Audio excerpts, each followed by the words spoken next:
यहाँ आए हैं पांडव नृत्य देखने के लिए। तो अब आपको बताते हैं कि पांडव नृत्य क्या होता है। दीदी के लिए भी थैंक यू, दीदी बहुत सेवा कर रही है आज।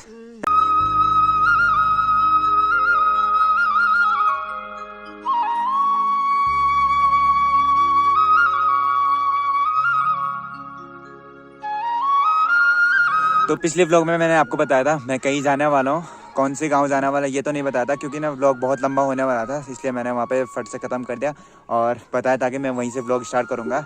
तो अभी हम आए हुए हैं बरसाल गांव में, यहाँ पे मेरी दीदी का मायका है। तो दीदी के मायके में मतलब पांडव नृत्य हो रहा है, उत्तराखंड की एक सांस्कृतिक धरोहर है। अगर आपने अभी तक वो मैंने कल रात को ना लाइव सेशन किया था एक, तो उसमें दिखाया था कि कैसे पांडव नृत्य करते हैं, तो उसके बारे में मैं आज आपको बताऊँगा। तो वही देखने के लिए, वही अटेंड करने के लिए हम यहाँ पे आए हैं। और मैं पहले भी मतलब मैंने बहुत कोशिश करी कि मैं यार वहाँ चले जाऊँ, लेकिन कुछ ऐसा कारण हो रहे थे कि नहीं आ पा रहा था। लेकिन लास्ट टाइम मौका मिल ही गया और हम आ गए यहाँ पे बरसाल गांव में। तो मैं आपको बरसाल गांव के बारे में बता देता हूँ। और बरसाल गांव ना सारी से लगभग 25 से 30 किलोमीटर के बीच है और एक बेहद सा खूबसूरत गाँव है यहाँ पे। और यहाँ से जो ये दर्शन होता है ना चौखम्बा के और इधर से केदारनाथ के, इट्स अमेजिंग। और सुबह सुबह ऐसे हिमालय के दर्शन हो जाएं सुबह सुबह, मतलब अभी टाइम पता कितना हो रहा है, 11 बज गया। और यहाँ ना थोड़ा धूप लेट से आता है, इसलिए थोड़ा सुबह भी थोड़ा लेट ही होती है, इसलिए अभी व्लॉग अभी शुरू कर रहा हूँ। जब धूप आई उसके बाद आराम से बैठे यहाँ पे, धूप से की अपनी बॉडी को चार्ज किया, उसके बाद व्लॉग स्टार्ट कर रहा हूँ। जैसे घर पे होता है, घर पे थोड़ा जल्दी आ जाती है धूप, मतलब 7 साढ़े 7 तक धूप आ जाती है। और हमें इस चीज़ की आदत है नहीं, यहाँ के लोगों को रहता आदत है, तो हमें थोड़ा सा जल्दी उठने की आदत है। तो यहाँ पे बहुत लेट उठे, फिर उसके बाद धूप आई, तब देखा यार अब जाके व्लॉग स्टार्ट कर रहा हूँ मैं। तो पहले व्लॉग की शुरुआत भी कर ही लेते हैं। हेलो नमस्ते, गुड मॉर्निंग फ्रॉम इन खूबसूरत पहाड़ों से। और धूप तो लेट ही आई, इसलिए हमने सोचा आज यहीं पे नाश्ता करते हैं। है जीजा जी? हाँ जी, हाँ। कैसे लग रहा? बहुत अच्छा यार, धूप में मजा आ रहा है? मजा आ रहा धूप। अरे और जीजा जी भी देखो, मजा आ रहा धूप में, एक नंबर है। चलो नाश्ता करते हैं और साथ साथ में फिर चलते हैं फिर पांडव देखने। जो भी आप ये वीडियो देख रहे हैं तो बता दें कि मतलब बरसाल गांव में पांडव नृत्य होता है। आपको इनवाइट करता हूँ। दीदी के लिए भी थैंक यू, दीदी बहुत सेवा कर रही है आज। है दीदी? Thank you. चाय भी आ गई हमारी।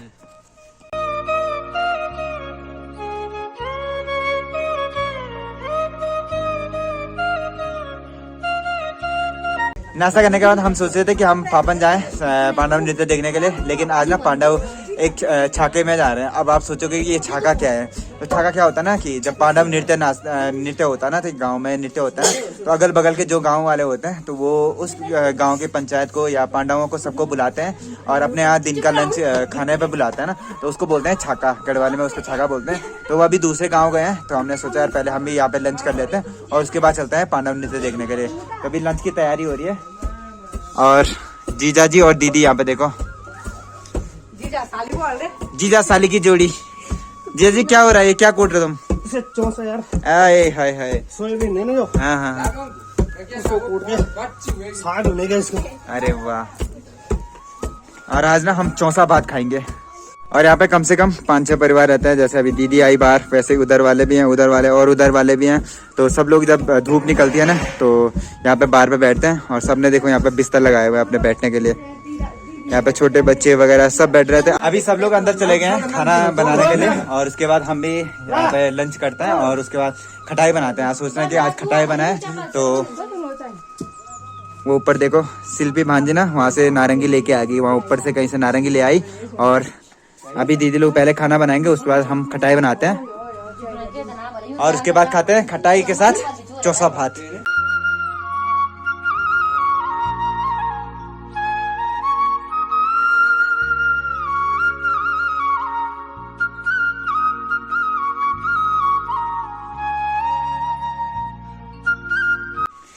और ये देखो नारंगियां और माल्टे तो आ गए। तो अब हम इनकी खटाई बनाएंगे, आप लोग भी आ जाइए खटाई खाने। ज्यादा नहीं बोलो।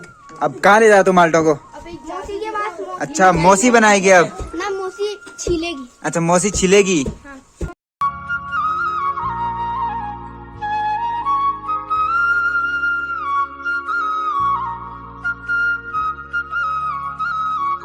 खटाई पता क्या बनाना चाहिए, जे हाथ सबसे गंदा होना, सब हाथ साफ हो जाए।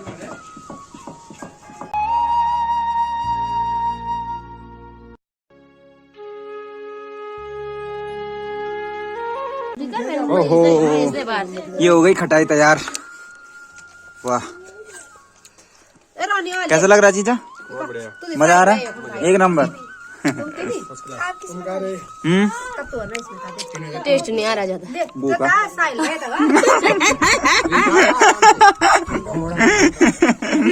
वो लगे था।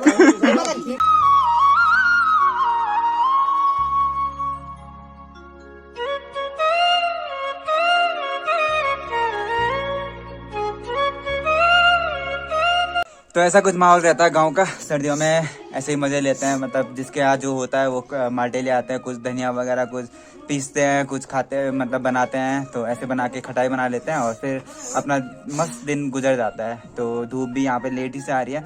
तो वैसे नॉर्मली ना गाँव में अब बहुत कम ये देखने को मिलता है। कुछ कुछ गाँव में, क्योंकि लोग इतने बिजी हो गए अपने शेड्यूल में, अपने काम में, फिर ये कर नहीं पाते हैं। और सालू कैसे लगा तेरे को खटाई? कैसे लगी? मस्त मस्त लगी। और सालों भी ऐसे, पर मामा ने उसमें चीनी डाल दी तो अच्छी नहीं लगी। चीनी डाले क्या होता है? खराब होता है? चीनी डाल के मतलब जब मिर्ची होगी तभी तो आएगा मजा। यार खट्टा मीठा तो अलग ही, मतलब मेरे को तो बहुत टेस्टी लगा यार। और शिल्पी तुझे कैसे लगा? बहुत अच्छा, मजा आया खटाई खाने में? सच्ची बता, सच्ची में। कब से खा रही तू खटाई?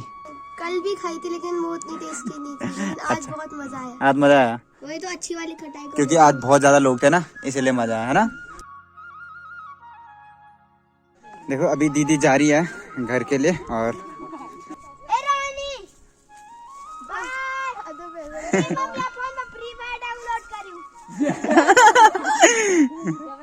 अब आप लोग सोच रहे होंगे कि ये लोग कहाँ जा रहे हैं और ये कौन थे। तो आपने मेरे केदारनाथ वाले व्लॉग में देखा होगा, दीदी रामपुर किया ना, तो उसका ससुराल रामपुर में है। तो अब गांव में ऐसे ही होता है, जहाँ भी जैसे मेले वगैरह होते हैं ना तो भेजा जाता है, जैसे शादी वगैरह होता है तो बुलाया जाता है ना। तो दीदी ने बुलाया था उनको। तो दीदी के घर पे पांडव नृत्य हो रहा था, तो यहाँ आई हुई थी। तो अभी उनको ही भेजने के लिए आए हुए थे। तो अभी वो चली गई हैं, तो हम भी चलते हैं अब घर के।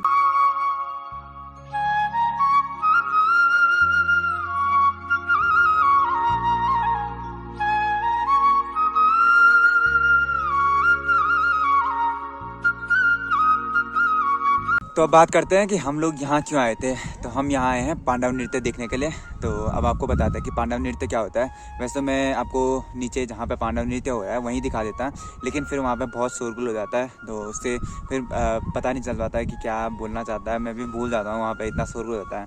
तो आपको पांडव नृत्य के बारे में बता देते हैं कि पांडव नृत्य क्यों होता है, उत्तराखंड में इसका आयोजन क्यों किया जाता है।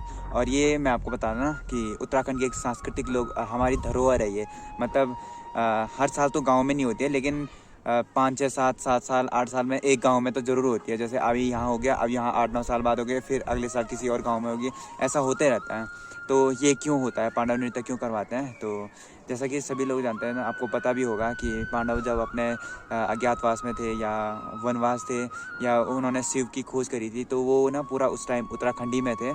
तो जब वो यहाँ से स्वर्गलोनी की तरफ जा रहे थे, तो मतलब स्वर्ग की खोज में जा रहे थे, तो उन्होंने अपने अस्त्र शस्त्र जो भी थे वो सारे दिए थे यहाँ के लोगों के लिए, यहाँ के लोगों के पास। तो आज भी उनकी ही पूजा की जाती है। जब पांडव आते हैं ना, पांडव नृत्य होता है ना, तो उन अस्त्र शस्त्रों की पूजा की जाती है। और ये मतलब एक ऐसा भी होता है ना कि नवंबर दिसंबर के टाइम पे लगता है। तो पहले के टाइम में पहले लोगों के पास कुछ ऐसा था नहीं कि एंटरटेनमेंट करने के लिए कुछ था नहीं। तो लोग क्या करते थे, जब खेती का सारा काम पूरा हो जाता था तो फिर सारे लोग गांव वाले बैठ के ऐसे आयोजन किए करते थे, ऐसे सांस्कृतिक प्रोग्राम किए करते थे। तो ये एक हमारी धरोहर भी है, एक लोक नृत्य भी है। तो उत्तराखंड का एक फेमस लोक नृत्य है ये पांडव नृत्य।